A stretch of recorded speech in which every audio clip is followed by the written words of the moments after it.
The new topic from the chapter electrostatics is electric field of lines. What is electric field of lines, or maybe you can call electric lines of force? क्या होती हैं? Electric lines of force may be defined as the curve along which a small positive charge would tend to move when free to do so in an electric field. The tangent at which at any point gives the direction of electric field at that point. Electric lines of force क्या होती है कि अब हमारे पास ये एक curve है P Q R. It is an electric lines of force.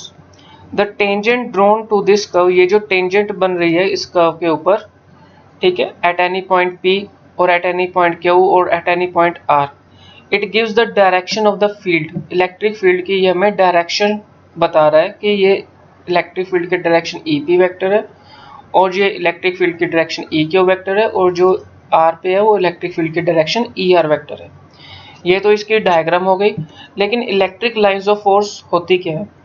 दो चार्ज है हमारे पास, पॉजिटिव एंड नेगेटिव चार्ज. जब इन दोनों चार्जेस में फोर्स ऑफ अट्रैक्शन होगी, ये जो फोर्स ऑफ अट्रैक्शन इन दोनों पॉजिटिव और नेगेटिव चार्जेस में हो रही है, उससे क्या होगा कि ये जो फोर्स ऑफ अट्रैक्शन जिस रीजन की वजह से हो रही है उसको हम बोलते हैं इलेक्ट्रोस्टैटिक फोर्स.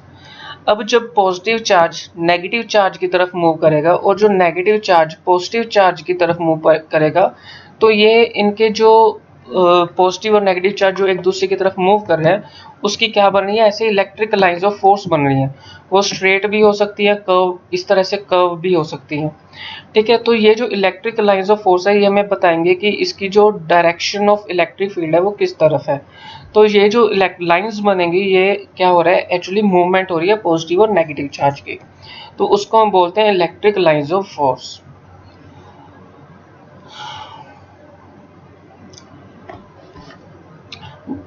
उसके बाद हमारे पास है the properties of electric lines of force. अब प्रॉपर्टीज क्या होती है इलेक्ट्रिक लाइंस ऑफ फोर्स की, कि ये जो लाइंस ऑफ फोर्स हैं ये continuous smooth curves without any breaks होती हैं.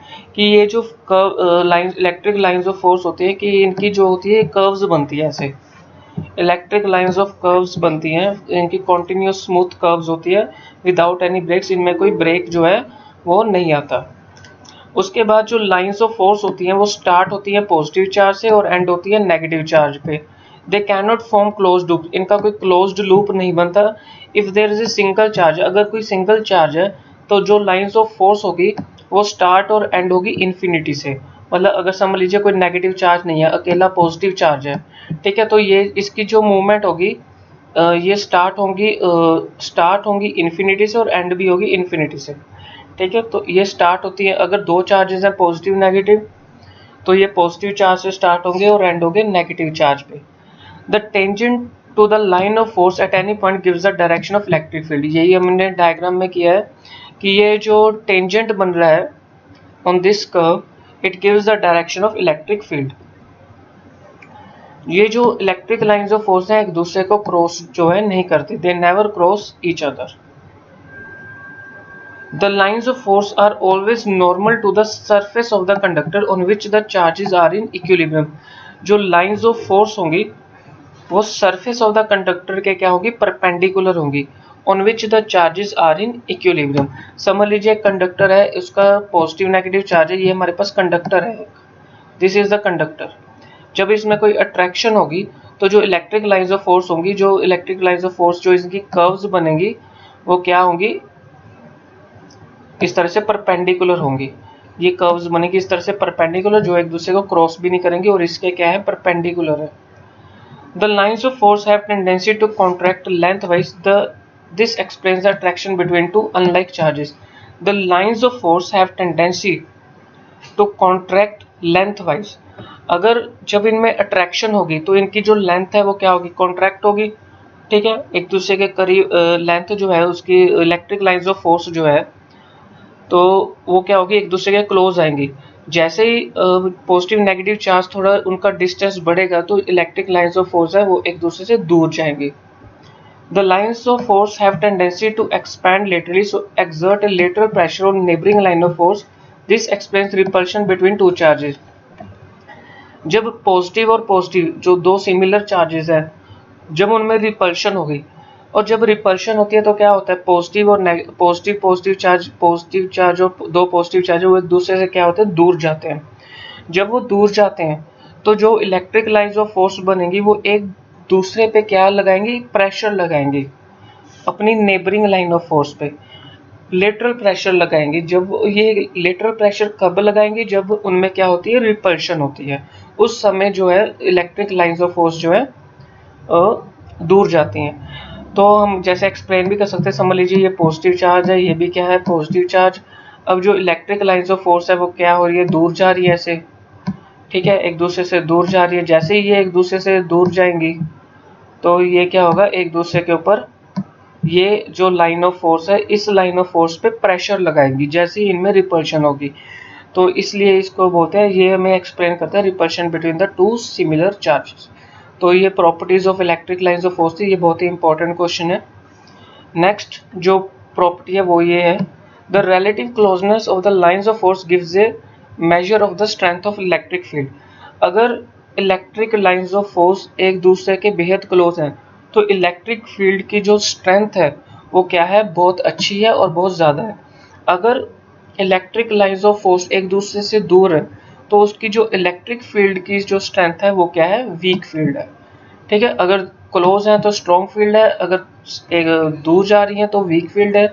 ठीक है, अगर पैरेलल एंड इक्वली स्पेस्ड है उसको हम बोलेंगे यूनिफॉर्म इलेक्ट्रिक फील्ड। जो लाइंस ऑफ फोर्स हैं वो कभी भी कंडक्टर से पास नहीं करती। जो लाइंस ऑफ फोर्स बनती हैं वो कंडक्टर के क्या बनती हैं, परपेंडिकुलर बनती हैं, and they do not pass through a conductor, वो कंडक्टर को पास नहीं करती, बिकॉज जो इलेक्ट्रिक फील्ड होता है inside the charge conductor is zero. Inside the charge conductor जो इलेक्ट्रिक फील्ड होता है वो क्या होता है, जीरो होता है। तो ये हमारे पास प्रॉपर्टीज थी इलेक्ट्रिक लाइंस ऑफ फोर्स, ये इंपॉर्टेंट प्रॉपर्टी, इंपॉर्टेंट क्वेश्चन था हमारे पास। नेक्स्ट जो हमारे पास टॉपिक है वो है electric field lines for different charge conductors. Electric field lines हमने डिस्कस करनी है अलग अलग कंडक्टर्स में। Sketch and explain the field lines of positive point charge. अब आपको क्वेश्चन आ सकता है कि फील्ड लाइंस को आप एक्सप्लेन करो पॉजिटिव पॉइंट चार्ज पे, नेगेटिव पॉइंट चार्ज पे, टू इक्वल पॉजिटिव चार्ज पे, two equal and opposite charge पे, या पॉजिटिव चार्ज प्लेन कंडक्टर पे। Electric field lines for a different charge system. अब हमने इलेक्ट्रिक फील्ड लाइंस डिस्कस करनी है for different charge system. First हमारे पास आता है field lines for a positive point charge. अब ये हमारे पास फील्ड लाइंस हमने डिस्कस करनी है पॉजिटिव पॉइंट चार्ज। यहाँ पे ये हमारे पास फिगर है। जब पॉजिटिव पॉइंट चार्ज की हम बात करते हैं, जो लाइंस ऑफ फोर्स आप देख रहे हो, ये जो लाइंस ऑफ फोर्स है, ठीक है, ये जो लाइंस ऑफ फोर्स है they are directed radially outwards. आप देख रहे हो कि जो इलेक्ट्रिक लाइंस ऑफ फोर्स है या जो इलेक्ट्रिक फील्ड आप कह सकते हो जो प्रोड्यूस हो रहा है, ये जो इलेक्ट्रिक लाइंस ऑफ फोर्स है ये बाहर की तरफ जा रही हैं। They are radially going outwards because, इसका कारण क्या है, a small positive charge would be isolated in the outward direction. ये जो पॉजिटिव चार्ज है ये एसोलेट करेगा इलेक्ट्रिक लाइंस ऑफ फोर्स को आउटवर्ड डायरेक्शन में। ठीक है, दे एक्सटेंड टू इन्फिनिटी। ये कहाँ तक जाएंगे, इन्फिनिटी तक जाएंगे, क्योंकि हमने पढ़ा था कि अगर एक चार्ज हो, हमने पढ़ा था कि अगर एक चार्ज हो तो वो स्टार्ट होता है और एंड होता है इन्फिनिटी से। इन्फिनिटी पे ही स्टार्ट होता है, इन्फिनिटी से ही वो जाता है, एंड होता है। The field is spherically symmetric, it looks same in all direction as seen from point charge. ये जो इनकी डायरेक्शन है वो सेम है एज सीन फ्रॉम, जब हम इसको पॉइंट चार्ज से देखेंगे। तो इसका हमने क्या डिस्कस किया है कि जो पॉजिटिव पॉइंट चार्ज पे फील्ड लाइंस हम डिस्कस कर रहे हैं, इसकी जो पॉजिटिव चार्ज के इलेक्ट्रिक लाइंस ऑफ फोर्स जो एसोलेट करती हैं वो बाहर की तरफ, बाहर की डायरेक्शन की तरफ एसोलेट करते हैं। इनका एरो जो है वो आउटवर्ड की तरफ है। उसका कारण होता है कि जो पॉजिटिव चार्ज है वो एसोलेट होते हैं डाउनवर्ड आउटवर्ड डायरेक्शन में, और ये एक्सटेंड होते हैं from point charge to infinity तक, इन्फिनिटी तक जाते हैं ये, और ये स्फेरिकली क्या होते हैं, सिमेट्रिक होते हैं। नेक्स्ट हम देख रहे हैं कि जब हम नेगेटिव पॉइंट चार्ज की बात कर रहे हैं, इसका देखिए क्या हो रहा है, इसका रेडियली इनवर्ट डायरेक्शन में आ रहा है, इस तरफ आ रहा है, इनसाइड। इसके जो चार्जेस हैं, इनकी जो इलेक्ट्रिक लाइंस ऑफ फोर्स है, they are coming radially inward direction. ठीक है, तो अंदर की तरफ आ रहे हैं, they are radially inwards, they start from infinity. ये कहाँ से स्टार्ट होते हैं, इन्फिनिटी तक, इन्फिनिटी से स्टार्ट होते हैं और अंदर की तरफ आते हैं। अब ये समझ लीजिए कि ये जो पॉइंट है ये इन्फिनिटी है, और ये पॉइंट चार्ज यहाँ से जा रहा है इन्फिनिटी तक जा रहा है। इनका जो स्टार्ट होता है पॉजिटिव से शुरू होता है और एंड होता है इन्फिनिटी पे, और इनका स्टार्ट होता है इन्फिनिटी पे और एंड होता है नेगेटिव चार्ज पे। मतलब दे स्टार्ट फ्रॉम इन्फिनिटी और they are coming in inward direction, radially inward direction. Field lines of two equal and opposite point charges. अब फील्ड लाइंस में क्या करना है, अब पॉजिटिव एंड नेगेटिव ये हमने डिस्कस करना है। shows the electric lines of force of an electric dipole, a system of two equal and positive point charges separated by a small distance।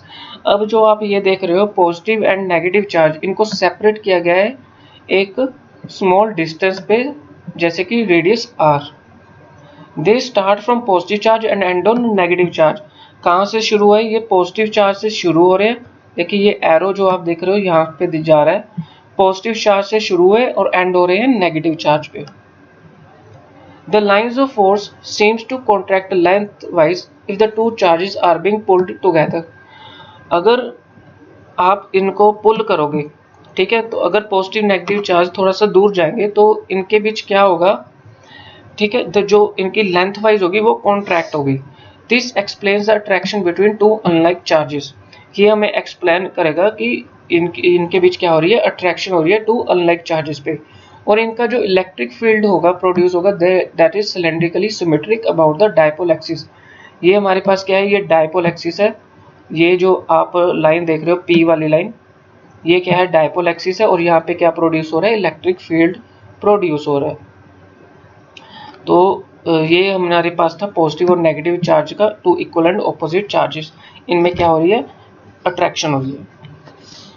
अब नेक्स्ट हमारे पास है field lines of two equal and positive point charges. अब यहाँ पे दोनों क्या है, दोनों पॉजिटिव चार्जेस है, क्या हो रही है, रिपल्शन होगी two equal and positive point charges. जब रिपल्शन होती है तो हमने प्रॉपर्टी पढ़ी थी इलेक्ट्रिक लाइंस ऑफ फोर्स की, उसमें क्या स्टडी किया था कि ये जो इलेक्ट्रिक लाइंस ऑफ फोर्स है इसके ऊपर क्या लगा रही है, लेटरल प्रेशर लगा रही है। और लेटरल प्रेशर लगाने से क्या होगा, ये कब लगता है, अगर दोनों चार्जेस एक दूसरे को पुश करते हैं। और ये जो चार्जेस एक दूसरे को पुश करेंगे तो क्या होगा, इनमें होगी repulsion between the two charges. Electric field जो होगा वो जीरो होगा मिडल पॉइंट पे, यहाँ पे मिडल पॉइंट पे जो इलेक्ट्रिक फील्ड होगा वो जीरो होगा, ठीक है, and between the two charges. इस पॉइंट को हम बोलते हैं न्यूट्रल पॉइंट, जहाँ पे कोई भी लाइंस ऑफ फोर्स पास नहीं होती। अब देखिए इस यहाँ पे कोई भी लाइंस ऑफ फोर्स पास नहीं हो रही है, तो इसको हम बोलते हैं न्यूट्रल पॉइंट। और ये जो फील्ड होता है ये क्या होता है, cylindrical symmetric. Field lines of positively charge plane conductor. अब जो ये कंडक्टर है इसके ऊपर कौन से चार्ज हैं, पॉजिटिवली चार्ज कंडक्टर है। और जो इलेक्ट्रिक लाइंस ऑफ फोर्स है उसके हमने पैटर्न के बारे में पढ़ना है। A small positive charge would tend to move normally away from the plane conductor. The lines of force are parallel and normal to the surface of the conductor. They are equispaced, indicating the electric field E vector is uniform at all points near the plane conductor. अब इसमें वो क्या कह रहा है कि जो electric lines of force है, जो पॉजिटिव चार्ज ये कंडक्टर से प्ले कर रही हैं, जो इलेक्ट्रिक लाइंस ऑफ फोर्स हैं वो इस कंडक्टर से अवे जा रही है, मतलब दूर जा रही हैं। ये जो इलेक्ट्रिक लाइंस ऑफ फोर्स है ये कंडक्टर से क्या जा रही है, दूर जा रही है, अवे जा रही है। These are going away from the conductor.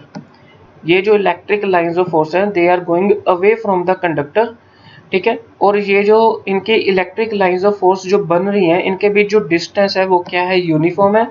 और जो इलेक्ट्रिक फील्ड जो प्रोड्यूस होगा वो क्या होगा, यूनिफॉर्म इलेक्ट्रिक फील्ड जो है प्रोड्यूस होगा। नेक्स्ट हमारे पास यहाँ पे क्वेश्चन खत्म होता है। नेक्स्ट हमारे पास है कि रिलेशन क्या है इलेक्ट्रिक फील्ड स्ट्रेंथ और density of lines of force के बीच। इलेक्ट्रिक फील्ड स्ट्रेंथ क्या होता है, जो इलेक्ट्रिक फील्ड स्ट्रेंथ होता है, दिस इज इलेक्ट्रिक फील्ड, ये किसके डायरेक्टली प्रोपोर्शनल होता है, to the density of lines of force. ये डायरेक्टली प्रोपोर्शनल होता है to the density of lines of force, ठीक है। Electric field strength is proportional to the density of lines of force, कि ये जो लाइंस ऑफ फोर्स बन रही हैं इनकी क्या है, डेंसिटी है। अगर लाइंस ऑफ फोर्स यहाँ पे एक दूसरे के क्लोज हैं, यहाँ पे देखिए लाइंस ऑफ फोर्स एक दूसरे के क्लोज हैं, तो अगर ये एक दूसरे के क्लोज हैं तो इलेक्ट्रिक फील्ड की जो स्ट्रेंथ होगी क्या होगी, स्ट्रॉन्ग होगी। Electric field strength is proportional to the number of lines of force cutting a unit area element placed normal to the field at that point. जो इलेक्ट्रिक फील्ड स्ट्रेंथ होता है वो प्रोपोर्शनल होता है कि कितनी number of lines of force उस area को कट करके जा रही हैं। ठीक है, अब यहाँ पे इलेक्ट्रिक लाइंस ऑफ फोर्स एक दूसरे के क्लोज हैं और यहाँ पे क्या है, दूर है। तो यहाँ पे इलेक्ट्रिक फील्ड स्ट्रेंथ वीक हो गया और यहाँ पे क्या हो गया, स्ट्रॉन्ग हो गया। मतलब इलेक्ट्रिक फील्ड स्ट्रेंथ जो उन्होंने रिलेशन पूछा है, आपने यही करना है कि जो इलेक्ट्रिक फील्ड स्ट्रेंथ है वो density of the lines of force के प्रोपोर्शनल है।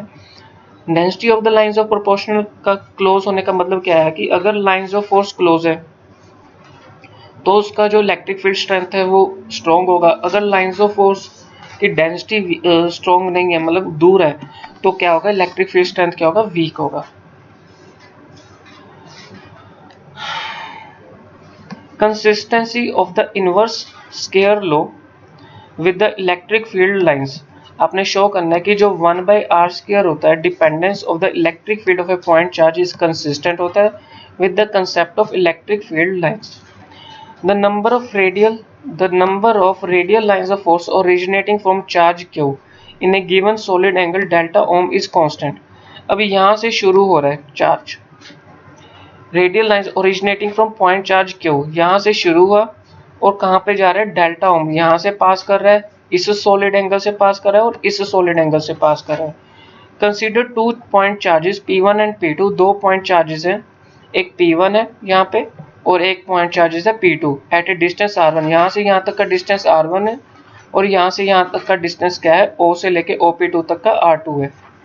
The same number of lines cut an elemental of area R1² delta ohm. ये जो लाइंस ऑफ फोर्स है किसको कट कर रही है, इसको कट कर रही है, जिसको हम बोलते हैं R1² डेल्टा ओम, और दूसरे एलिमेंटल एरिया को कट कर रहे हैं R2² delta Om.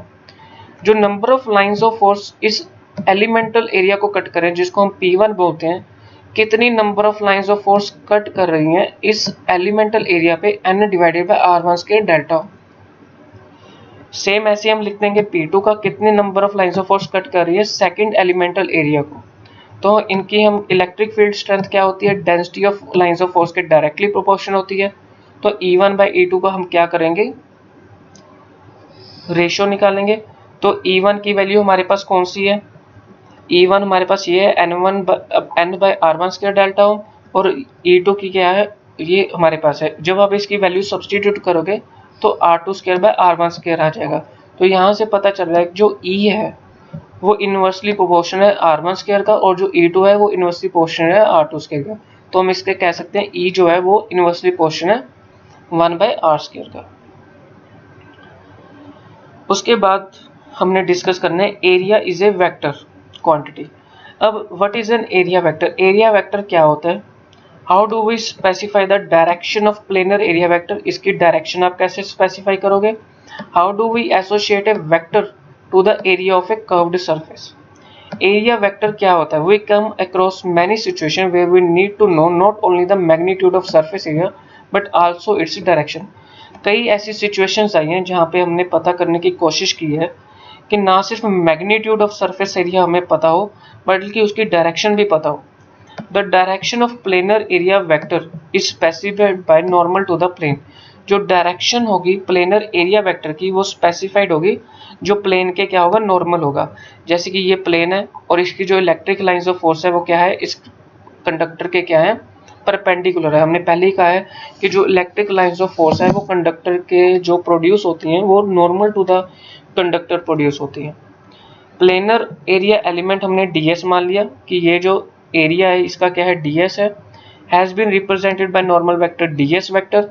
The length of the vector ds vector represented by ds to the area element. n cap क्या है, वो यूनिट वेक्टर है along the normal to the planar area. ds vector क्या होता है, ds वेक्टर हम क्या लेंगे, ये जो एरिया ds और मल्टीप्लाई करेंगे n कैप के साथ जो कि यूनिट वेक्टर होगा। ठीक है, तो इसको हम बोलते हैं एरिया वेक्टर। तो आपने इस तरह से इसको डिफाइन करना है। ठीक है, कहते हैं in case of curved surface, अगर आपके पास आता है कोई कर्व्ड सरफेस, ये होता है प्लेनर। अगर कर्व्ड सरफेस आता है, आपने इमेजिन करना है to a large number of very small elements तो आपने एक कर्व्ड सरफेस में से एक स्मॉल एलिमेंट चूज करना है, उसका एरिया ds रहेगा। तो उसका जो इलेक्ट्रिक लाइंस ऑफ फोर्स बनेगी that is n cap unit vector normal to the conductor, normal to this small element. तो आपने फिर ds वेक्टर का लिखना है equal to ds multiply n cap. तो एज शोन इन फिगर आप लिख सकते हो, तो उससे ds वेक्टर क्या आ जाएगा, ds n कैप आ जाएगा। और जो इलेक्ट्रिक लाइंस ऑफ फोर्स होंगी वो आउटवर्ड डायरेक्शन में ही यहाँ पे बनेगी। उसके बाद आता है इलेक्ट्रिक फ्लक्स। ये बहुत ही इंपॉर्टेंट टॉपिक है। इलेक्ट्रिक फ्लक्स क्या होता है? द टर्म फ्लक्स का मतलब क्या होता है? फ्लक्स का मतलब होता है फ्लो। फ्लक्स क्या होता है? एक प्रॉपर्टी होती है एनी वेक्टर फील्ड की। इलेक्ट्रिक फ्लक्स ये हमें बताता है property of the electric field की, कि कितनी नंबर ऑफ लाइंस फ्लो कर रही है, कितनी नंबर ऑफ लाइंस फ्लो कर रही है। Flux means flow. It is a property of any vector field, it is a property of an electric field. Electric flux क्या होता है हमारे पास? It is through an given area held inside an electric field. It is an measure of, आपने measure करना है कि कितनी total number of electric lines of force pass हो रही हैं नॉर्मली थ्रू दैट एरिया। इस एरिया से कितनी number of electric lines of force pass हो रही हैं, कितनी electric number of lines of force flow कर रही हैं इस नॉर्मल थ्रू द एरिया में से। ये जो इलेक्ट्रिक फील्ड ई वेक्टर है ये पास कर रहा है normally through an area element D delta S. इसका स्मॉल एलिमेंट क्या होगा? डेल्टा एस होगा। और जो इलेक्ट्रिक फ्लक्स प्रोड्यूस होगा ई multiply delta S. 5 delta 5 E क्या होता है? ई मल्टीप्लाई डेल्टा एस। ई क्या होता है? जो इलेक्ट्रिक फील्ड यहाँ पे प्रोड्यूस होगा। ये जो इलेक्ट्रिक लाइंस ऑफ फोर्स है ये क्या प्रोड्यूस करेंगी? इलेक्ट्रिक फील्ड प्रोड्यूस करेंगी। इसको मल्टीप्लाई करेंगे डेल्टा एस इस एरिया से। ठीक है। अब ये यहाँ पे कोई एंगल तो बन नहीं रहा, ठीक है, तो इसको हम थीटा क्या लेंगे? 0 डिग्री लेंगे, क्योंकि ये स्ट्रेट जा रहा है, इसका कोई एंगल तो बन ही नहीं रहा। तो डेल्टा 5 ई क्या लिखेंगे? Normal component of E and surface area. Normal component of E मतलब अब यहाँ पे अगर इलेक्ट्रिक फील्ड ऐसे, अगर electric lines of force angle पे जा रही है, इस तरह से जा रही है वो नॉर्मल टू द कंडक्टर, लेकिन वो क्या बना रही है? एंगल थीटा बना रही है।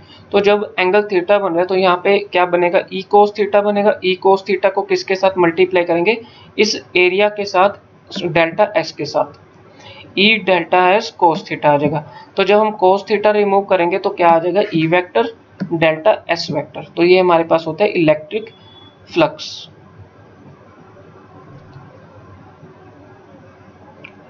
Electric flux through the surface S will be. तो इलेक्ट्रिक फ्लक्स क्या होगा? अगर एक इलेक्ट्रिक लाइंस ऑफ फोर्स बन रही है तो उसको हम लेंगे electric field E1 delta S1 vector, E2 delta S2 vector, En delta Sn vector. तो टोटल इलेक्ट्रिक फ्लक्स क्या हो जाएगा? EI समेशन, इन सबका सम क्या होता है? Summation I equals to 1 total n तक EI cap EI vector delta SI vector. तो आपने क्या करना है? 5v जो आपके पास आया है electric flux equals to limit आपने लेना है जो n अप्रोच करेगा इन्फिनिटी तक, क्योंकि जो इलेक्ट्रिक लाइंस ऑफ फोर्स है वो इन्फिनिटी तक जा रही है। और डेल्टा एस को आपने 0 सब्सटीट्यूट करना है, आई को आपने 1 लेना है, ठीक है। n आ जाएगा EI vector delta SI vector. तो जब आप इसको सोल्व करोगे, क्योंकि आपके पास सरफेस एरिया है, तो सरफेस एरिया तो आप कहोगे integration of closed loop of this surface area E vector dot ds vector. तो ये आपके पास फॉर्मूला हो गया इलेक्ट्रिक फ्लक्स का। सबसे इंपॉर्टेंट है कि इलेक्ट्रिक फ्लक्स क्या होता है? एक स्केलर क्वांटिटी होती है, ठीक है। इलेक्ट्रिक फ्लक्स क्या होता है? यूनिट ऑफ ई लिखना है आपने और यूनिट ऑफ एस लिखना है। ये क्या होता है? Surface area. और ये होता है यूनिट ऑफ इलेक्ट्रिक फील्ड।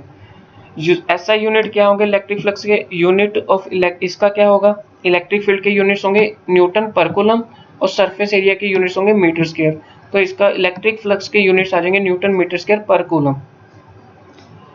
ऐसा यूनिट ऑफ इलेक्ट्रिक फ्लक्स क्या आ जाएगा? वोल्ट पर मीटर, मीटर स्क्वायर वोल्ट पर मीटर, वोल्ट मीटर आ जाएगा। तो ये आपके पास क्या आ जाएंगे? ऐसा यूनिट ऑफ इलेक्ट्रिक फ्लक्स आ जाएगा। ये इंपॉर्टेंट है, एमसीक्यूज के लिए भी बहुत इंपॉर्टेंट है।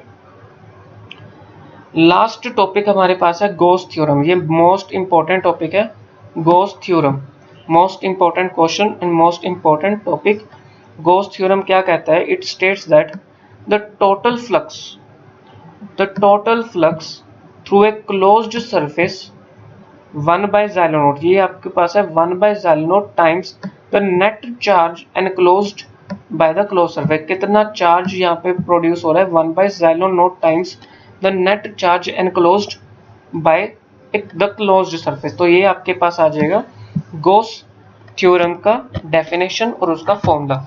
गॉस थ्योरम क्या होता है कि कितनी number of electric lines of force produce हो रही है और कितना इलेक्ट्रिक फील्ड वहां पे प्रोड्यूस हो रहा है और कितने एरिया में, इक्वल्स टू किसके होता है 1 by epsilon naught multiply the net charge enclosed by that surface. अब आपके पास डायग्राम है, ये आपके पास सरफेस एरिया है, ये आपके पास पॉजिटिव क्यू चार्ज है, इसकी जो इलेक्ट्रिक लाइंस ऑफ फोर्स बन रही है वो आउटवर्ड डायरेक्शन में बन रही है और ये स्मॉल एलिमेंट है ds वेक्टर, ठीक है। और जो electric lines of force outward direction में जा रही है वहां पे क्या प्रोड्यूस हो रहा है, इलेक्ट्रिक फील्ड प्रोड्यूस हो रहा है। इलेक्ट्रिक फील्ड का फॉर्मूला क्या होता है, ये हम बहुत बार कर चुके हैं, बहुत बार इसको स्टडी कर लिया है। इलेक्ट्रिक फील्ड का फॉर्मूला होता है 1/4πε0 ठीक है। जो फील्ड पॉइंट्स है जो आउटवर्ड्स जा रही हैं एंड एरिया आउटवर्ड्स अगर वो पैरेलल है, हमने पैरेलल किया था ना, अगर electric lines of force horizontally जा रही है तो कोई एंगल तो बन नहीं रहा, तो थीटा क्या हो जाएगा 0 डिग्री हो जाएगा। और जो फ्लक्स होगी थ्रू एरिया ds वेक्टर, तो ई ds जब हम वेक्टर रिमूव करेंगे तो क्या लग जाएगा ई ds कोस थीटा क्या होगा कोस 0 डिग्री, क्योंकि थीटा 0 डिग्री सब्स्टिट्यूट करेंगे तो d5e क्या आ जाएगा ई ds आ जाएगा। तो ये हमारे पास आया flux through the small element. ये जो d5e जो आपने कैलकुलेट किया है इसको हम बोलते हैं, जो फ्लक्स हमने कैलकुलेट किया है वो स्मॉल एलिमेंट पे कैलकुलेट किया है। अब हमने टोटल फ्लक्स कैलकुलेट करनी है पूरे सरफेस पे, पूरे एस सरफेस पे टोटल फ्लक्स। तो टोटल फ्लक्स का फॉर्मूला क्या होता है, क्लोज्ड लूप में हमने क्लोज्ड इंटीग्रल लेना हमने सरफेस एरिया, क्योंकि सरफेस एरिया स्फीयर है तो एस लेंगे, d5e स्मॉल एलिमेंट। d5e क्या होता है, ई वेक्टर ds वेक्टर होता है, तो हमको यहाँ लिखेंगे ई ds। तो हम क्या लिखेंगे यहाँ पे ई ds लिखेंगे, ठीक है। और E जो होगा वो इलेक्ट्रिक फील्ड जो प्रोड्यूस होगा वो कांस्टेंट होगा, वो बाहर आ जाएगा, अंदर क्या लिखेंगे ds लिखेंगे। ds क्या होता है, सरफेस एरिया ऑफ स्फीयर, ठीक है। तो E क्या होता है, electric field 1/4πε0 total area of sphere S क्या होगा 4πr²। तो यहाँ पे किसकी वैल्यू सब्स्टिट्यूट करेंगे 4πr² की। जब आप इसको सोल्व करोगे तो आपके पास आ जाएगा गॉस थ्योरम का फॉर्मूला जो आपने फाइंड आउट किया है, जो आपने डेफिनेशन में पढ़ा था।